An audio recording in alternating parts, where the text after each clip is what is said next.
যে আমরা যদি এই সরকারকে সরাতে পারি বা যদি কখনো ক্ষমতায় আসতে পারি, তাহলে এসে আমরা লক্ষ্মীর ভান্ডারের নাম চেঞ্জ করে দেবো।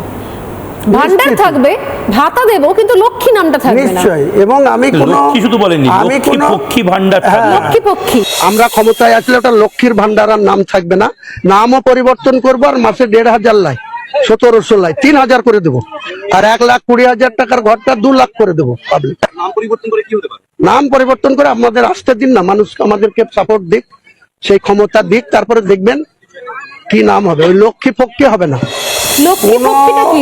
ধর্ম অবলম্বী কোনো দেব দেবতা বা কোনো নবী সাহেব বা কোনো কারোর নামে বা এপিজে আব্দুল কালামের নামে বা কোনো নজরুল ইসলামের নামে বা কবি রবীন্দ্রনাথ ঠাকুরের নামে বা আমাদের বিবেকানন্দর নামে কোনো স্কিম করতে চায় না। আমি চাই যে মনীষীরা মনীষীর জায়গায় থাকুন, তিনাদের নিয়ে কোনো প্রশ্ন উঠবে না, কিন্তু কোনো বাংলার মানুষের রাজস্ব টাকায় কাউকে ভাতা দেওয়া হবে সেটা কারোর নামে হবে না। যেমন আগে কারোর নাম, কোনো মানুষের নাম আর মা লক্ষ্মীর নাম দুটো এক, সেটা লক্ষ্মী পক্ষী বলা যায়।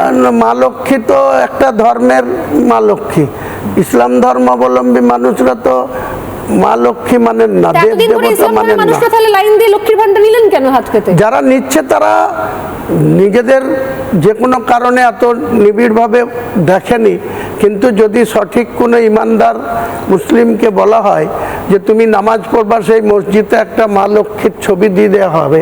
সেটা না দিলে লক্ষ্মীর ভান্ডারের ফর্মটা তো ফিল আপ করতে পারে, মানে মুসলিম হিন্দু নির্বিশেষে তো। কিন্তু লক্ষ্মী নাম হবে কেন? এমনি তো ঘরে অন্য নাম কেন হবে না? কোন দেশে থাকেন হুমায়ুন বাবু? দেশটার নাম কি? কোন দেশে থাকেন? ভারতবর্ষ। এটা ভরত রাজা থেকে এসেছে, জানেন তো? ভরত মুনি, ভরত রাজা। তাহলে দেশটা থাকছেন কেন? দেশটায় থাকছেন কেন? কেন দেশটা থাকবো না? দেশ তো আমার জন্মগত অধিকার। ভরত মুনি, এটা আমার জন্মগত অধিকার।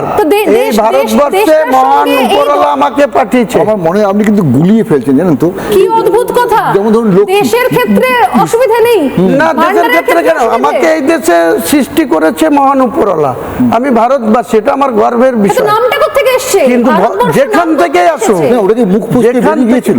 না না, মোটেই না। আমি আজও বলছি যে কোনো সরকারি স্কিম, কোনো সরকারি পরিষেবা দেওয়া সাধারণ মানুষের জন্য কোনো দেব দেবতার নামে বা কোনো ইসলাম ধর্ম অবলম্বী মানুষের নামে হওয়া উচিত না।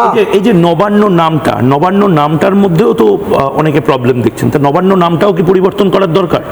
নবান্ন তো সরকার যেদিন চেঞ্জ হবে 1 সপ্তাহের মধ্যে নবান্ন উঠিয়ে দেবে। সেটাই বলছি, মানে নবান্ন নামটা দিয়ে রাইটাসে চলে যাবে। রাইটাস নবান্ন নামটাও রাখবেন না। মহাকরণ আছে, চাষিরা নবান্ন করতে পারবে তো?